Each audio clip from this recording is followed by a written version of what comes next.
அன்பார்ந்த சகோதர சகோதரிகளே, இன்னைக்கு காலை டிஃபன் இல்லவாசிகளுக்கு திரு ஏவி பாலமுருகன் தாயார் வி ஐயம்மாள் அவர்கள் சார்பாக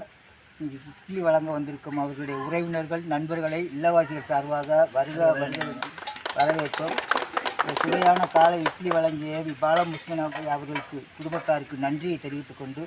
அந்த குடும்பத்தார் ஒவ்வொருவரும் நல்ல சுகமும் நீண்ட ஆயுளும் நிறைந்த செல்வம் பெற்று பல்லாண்டு வாழவும், அவர்கள் நினைத்த காரியம் நிறைவேறவும், தொழில் வியாபாரம் சீரும் சிறப்பும் பெற்று அந்த குடும்பம் இனிதே வாழ எல்லாம் வல்ல இறைவனை வேண்டி பிரார்த்தனை.